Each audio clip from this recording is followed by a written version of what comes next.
Assalamualaikum warahmatullahi wabarakatuh. Perkenalkan, nama saya Arya Duta Priambodo dari Prodi Hukum Tata Negara kelas A angkatan 2021. Saya di sini ingin mempresentasikan tugas makalah bahasa Indonesia saya yang berjudul karya tulis non ilmiah. Apa sih karya tulis non ilmiah itu? Karya tulis non ilmiah definisinya menurut Dr. Siti Fatimah, karya tulis non ilmiah adalah sebagai karangan yang ditujukan kepada masyarakat umum yang berisi tentang pengetahuan, cerita, rekaan, atau apa saja dengan teknik penyajian yang sederhana terkait hal-hal dalam kehidupan sehari-hari. Dari kesimpulan di atas, karya tulis non ilmiah adalah karangan yang menyajikan fakta pribadi tentang pengetahuan dan pengalaman dalam kehidupan sehari-hari, bersifat subjektif dan tidak didukung fakta umum, dan biasanya menggunakan bahasa yang populer atau biasa digunakan. Tanda kutip, tidak terlalu formal. Karya tulis non Apakah karya tulis non ilmiah itu memiliki ciri-ciri? Jika memiliki ciri-ciri, apakah ciri-ciri tersebut? Ciri-ciri karya tulis non ilmiah adalah: 1. Ditulis berdasarkan fakta pribadi. 2. Fakta yang disimpulkan subjektif. 3. Bersifat persuasif. 4. Tidak memuat hipotesis. 5. Gaya bahasa konotatif dan populer. 6.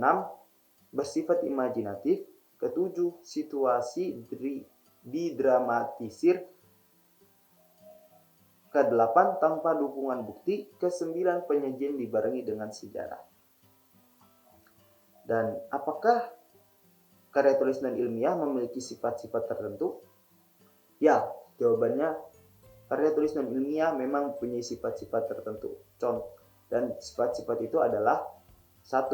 Emotif, kemewahan, dan cinta lebih menonjol, tidak sistematis, lebih mencari keuntungan, dan sedikit informasi. 2. Persuasif, penilaian fakta tanpa bukti, bujukan untuk meyakinkan pembaca, mempengaruhi sikap cara berpikir pembaca, dan cukup informatif. 3. Deskriptif, pendapat pribadi, sebagian imajinatif dan subjektif. 4. Jika kritik ada kalanya tanpa dukungan bukti. Itulah sifat-sifat karya tulis non ilmiah. Selanjutnya, karya tulis non ilmiah memiliki beberapa struktur-struktur tersebut.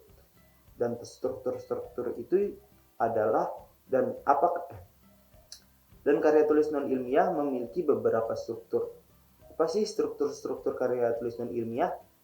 1. Apa sih struktur-struktur karya tulis non ilmiah? Apa sih struktur-struktur yang dimiliki karya tulis non ilmiah itu sendiri? Yaitu: 1. Abstrak. Abstrak merupakan bagian ringkasan isi cerita yang biasanya terdapat di bagian awal cerita dalam sebuah novel. 2. Orientasi. Orientasi merupakan bagian yang memberikan penjelasan terakhir latar waktu suasana novel. Misalnya, yaitu terjadinya cerita, kadang-kadang dalam bentuk pembahasan, penokohan, atau watak pelakunya. 3. Komplikasi. Kompilasi merupakan urutan kejadian yang berkaitan dengan sebab akibat yang menunjukkan bahwa setiap kejadian terjadi karena adanya sebab dan menyebabkan timbulnya peristiwa yang lainnya dalam cerita. Evaluasi. Evaluasi merupakan bagian yang menunjukkan bahwa konflik yang terjadi di tahap komplikasi mengarah pada sebuah titik tertentu. 5. Resolusi. Resolusi merupakan bagian pada novel yang menimbulkan solusi terhadap konflik yang sering berlangsung atau terjadi. 6.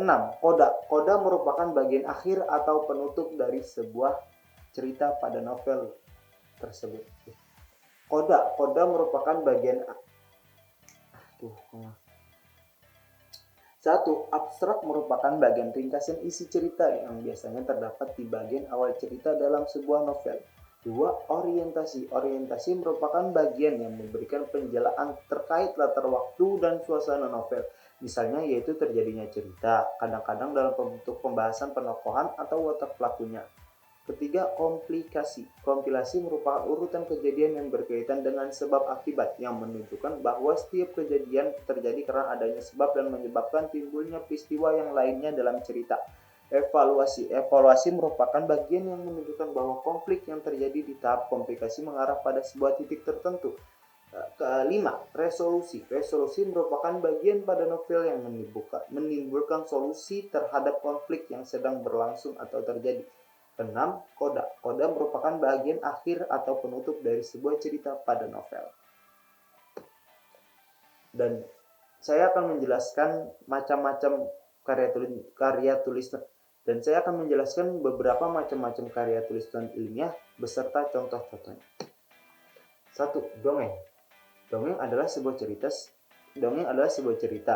Seringkali ditujukan untuk anak-anak yang menampilkan karakter yang fantastis dan menakjubkan seperti peri, goblin, penyihir, dan bahkan tetapi tidak harus peri. Contoh karya tulisan ilmiah pada dongeng yaitu pada akhirnya sang putri pun mengerti. Dia berangkat di kala senja ditemani dengan tupai sakti. Mereka tak sadar akan bahaya yang tengah mengancamnya ketika melewati hutan serigala. Dengan bekal yang sudah cukup hampir habis dan airnya yang tak kunjung ditemukan, Putri dan tupai sakti bersama-sama melewati hutan belantara sepanjang malam dengan harapan akan menemukan adiknya yang disandra oleh Raja Serigala.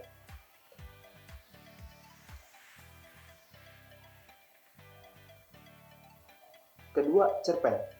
Cerita yang lebih panjang dari dongeng. Cerita pendek berfokus pada insiden yang lebih besar atau lebih kecil.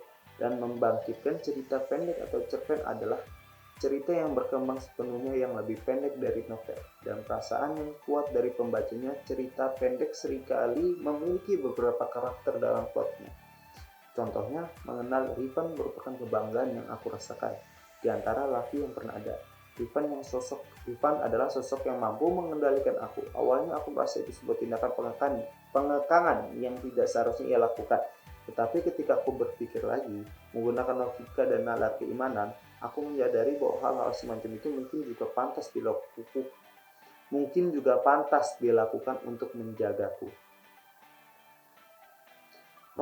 Novel adalah karya fiksi naratif panjang dengan sedikit realisme, seringkali dalam bentuk prosa dan diterbitkan sebagai satu buku. Kata novel berasal dari kata Italia novella yang berarti baru, mirip dengan cerita pendek. Novel memiliki beberapa fitur seperti representasi, karakter, dialog, setting, plot, klimaks, konflik, dan resolusi. Namun tidak membutuhkan semua elemen untuk menjadi novel yang bagus. Contoh, mungkin ayah merasa malu. Gaji yang ia peroleh tidak sebanding dengan apa yang mama dapat. Lagi pula, berapa sih upah seorang mandor pabrik? Sedangkan mama jarang sekali meminta uang belanja pada ayah.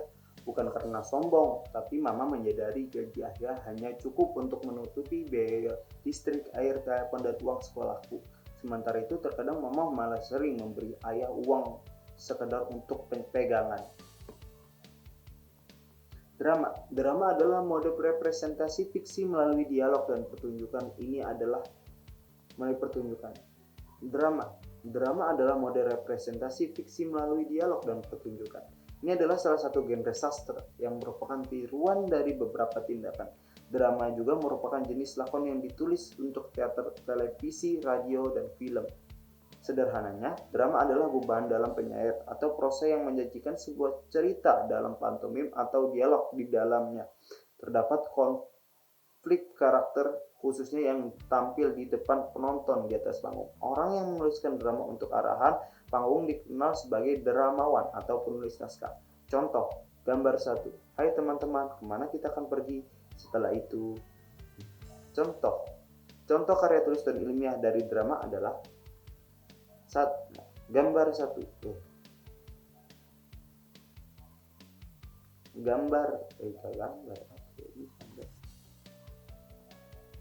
Saya mengambil dari beberapa gambar. Contoh karya tulisan ilmiah ini saya ambil dari beberapa gambar. Dan saya mohon maaf jika saya tidak mencantumkan gambar-gambar tersebut. Saya akan jelaskan contoh-contohnya. 1. Gambar 1. Hai teman-teman, kemana kita akan pergi setelah itu? Gambar kedua, saya tidak tahu, kami hanya mengikuti jalan di depan.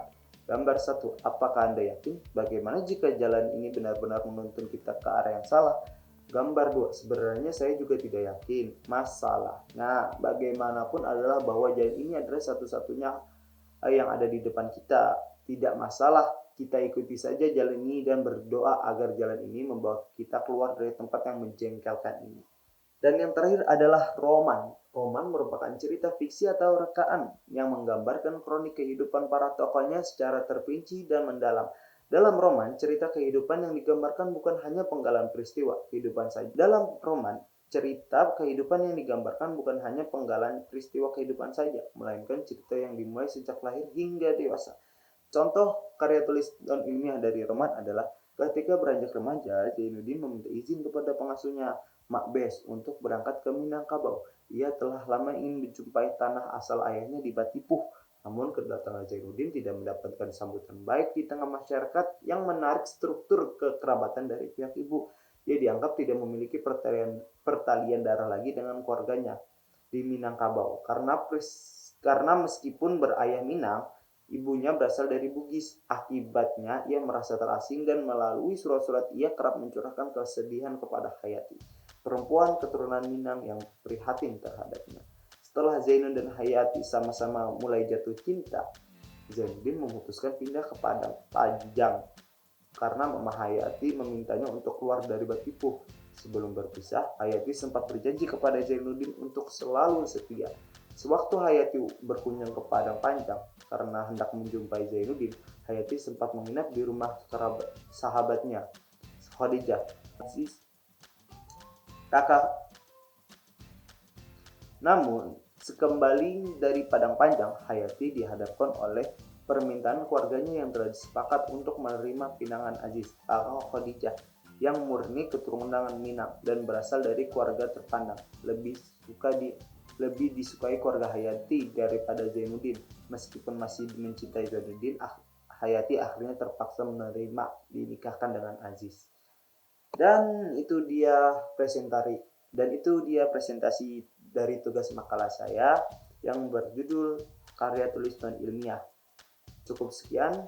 Jika ada salah kata di video saya mohon maaf, dan saya berterima kasih kepada Bu Siti Zahro yang sudah memberikan tugas makalah bahasa Indonesia ini yang berjudul karya tulis non ilmiah dan memberikan tugas presentasi yang diupload ke YouTube. Saya berterima kasih atas itu karena saya mendapatkan pengalaman atas tugas-tugas yang Ibu berikan. Cukup sekian dari saya. Wassalamualaikum warahmatullahi wabarakatuh.